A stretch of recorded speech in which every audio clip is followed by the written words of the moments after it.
rare that I bother to be on a panel. But I'm gonna on this one. The last topic is part of the competing to channel, cap, and eliminate deadly strategic contest, but I don't think there's much of a competition dimension to it. It has to do with fissile production for peaceful purposes that could be diverted to make bombs. It does have something extremely desperate about it, though, kind of like war. And I always say, when you have a really important issue and things are going bad, the most desperate thing you could possibly do, which is extremely rare, you close that door, and that door behind as well, is follow the law. And, you know, that's almost like going to war. It's the least likely thing, particularly in Washington, or wherever your capital may be.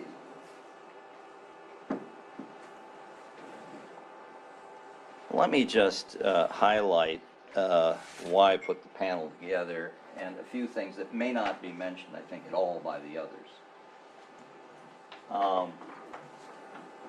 Actually, we may change the order a little, Frank.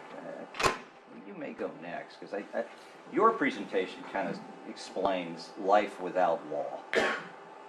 You know, and it's all God's children, particularly people who want to murder one another, are going to have means to do so, big time. Okay. And their allies, and potential adversaries. When you get to the law, the first thing that comes to mind is the legislative branch that makes law. And when it comes to fissile materials and the sharing of technology to make fissile materials, we're told roughly by the law, that would be the Atomic Energy Act, that it's the president's game. I mean, essentially, he inks something, it becomes a fait accompli, and it requires a 2/3 vote in both houses to amend or reverse it. So, you know, you want to sell reactors to Saudi Arabia, get it signed, you're pretty much on your way. We've had one instance historically where Congress intervened and actually pushed back significantly. That would be China. It delayed the agreement, I think, 13 years. Arguably, this happened without a vote in the case of the UAE agreement. It had to be renegotiated twice. The Georgia event delayed the Russian agreement, and then it's been suspended. But you don't have many cases, other than, I think, the Chinese case, where you had a 2/3 vote in both houses saying, I don't think so, or here are some conditions.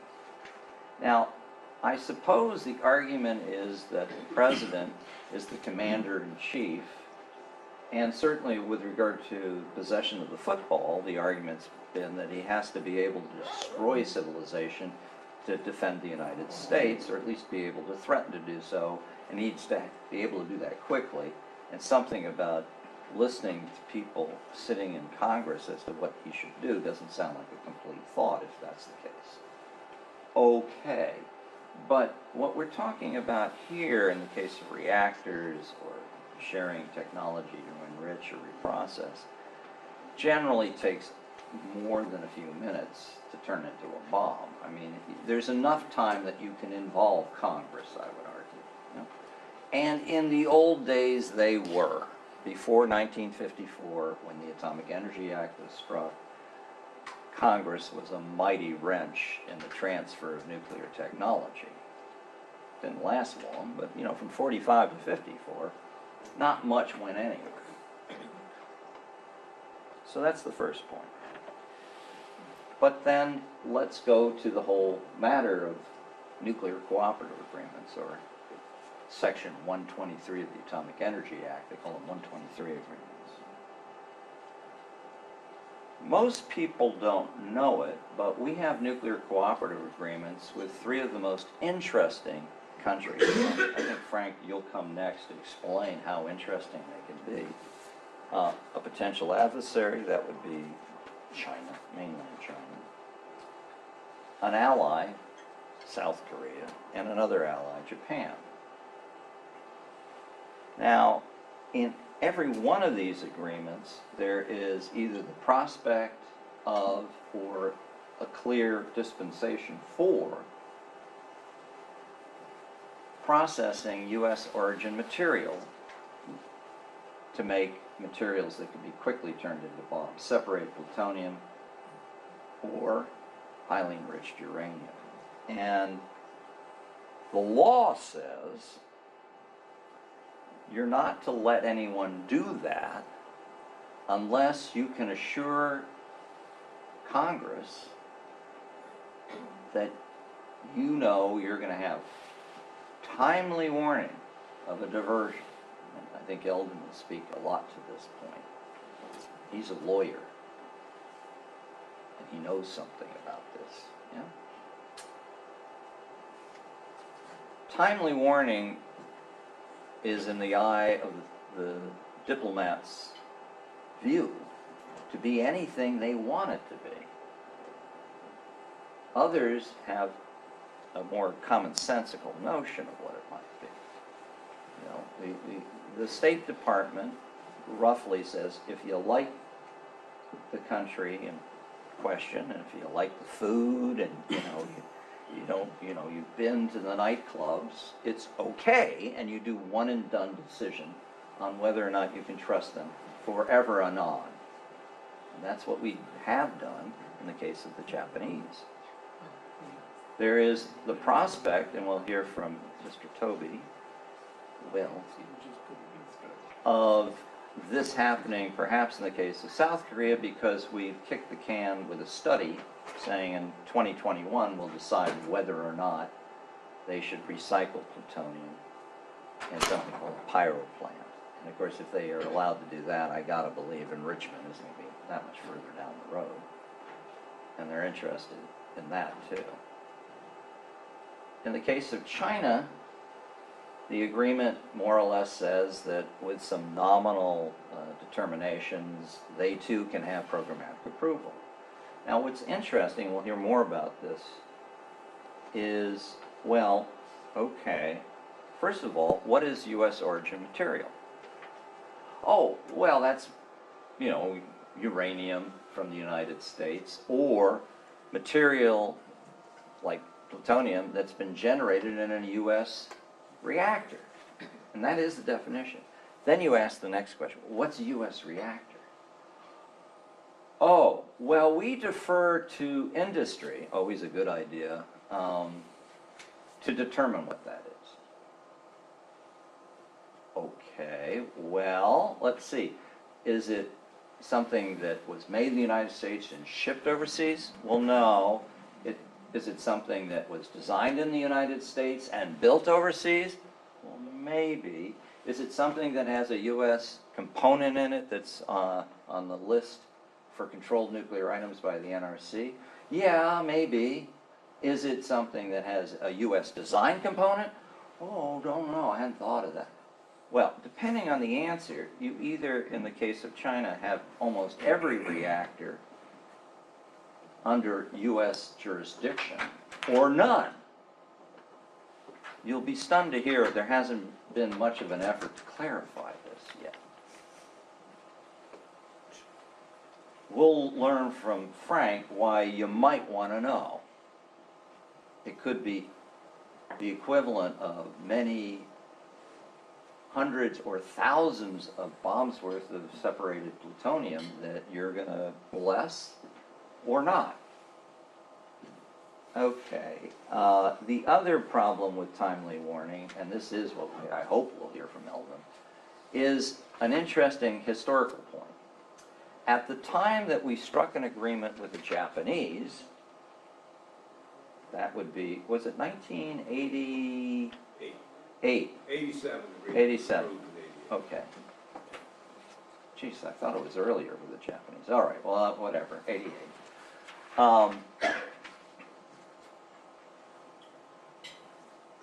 The Nuclear Regulatory Commission legal staff, the General Accounting Office legal staff, and my favorite, the Senate Foreign Relations Committee, all ruled that the agreement, the way the State Department was interpreting it, which is we like their food, some of our favorite songs are Japanese, I don't see a problem,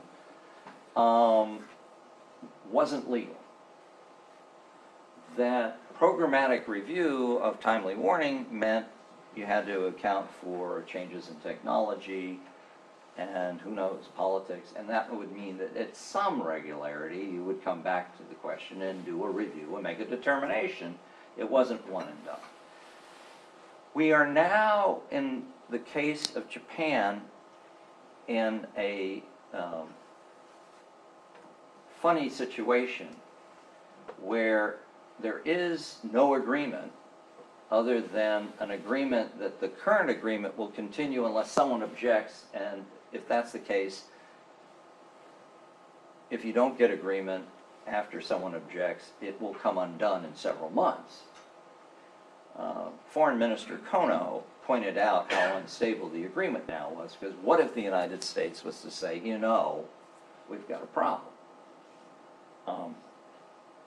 I think that's really interesting, because they are sitting on 2,500 weapons worth of separated plutonium on their soil, and they want to generate essentially 1,000 to 2,000 bombs worth of this nonsense a year if they open up a plant, and it will be U.S. origin material. Finally, just to show you that the law is a written dangerous thing. Because I teach, I read. Because I assign reading, and I think it's probably a good idea to reread what you're assigning. And if you're talking about something, it also helps occasionally to read what you're talking about. So I'm teaching at the University of Utah, and I needed to read the International Atomic Energy Agency statute from 1956. And I remembered that Ambassador Wadsworth, James Wadsworth, tried to get a mandatory return of surplus spent fuel. And Eisenhower said, no, just let that go, because the Indians and the Russians were objecting, and he was afraid, the president, that that would ruin the prospect for creating the IAEA. So they didn't have an automatic demand, but I didn't realize that there is still this in the IAEA statute, and that is the board has the authority to approve the means to be used for chemical processing of irradiated materials, solely ensure that this processing will not lend itself to diversion of materials for military purposes and will comply with health and blah, blah, blah. Then it goes on to say, and to require deposit with the agency of any excess of any special fissionable materials recovered or produced as a byproduct over what is needed for the above peaceful stated uses in order to prevent stockpiling of these materials, provided you could later request to get the materials when you could show that you were going to use them. Wow. Now, I am not for a moment suggesting you can get the IAEA board to ever vote for something like that, although it's conceivable. But boy, you could torment the heck out of a country that was in surplus. Now, that would immediately apply, I guess, to Japan. But it could apply in the future to other countries, like China. We need to kind of get tuned back to this, because when you talk to people who are experts in the field, They will tell you, the cat's out of the bag, you can't control any of this, there's nothing that can be done, and blah, blah, blah, blah, blah. Frank, you're next.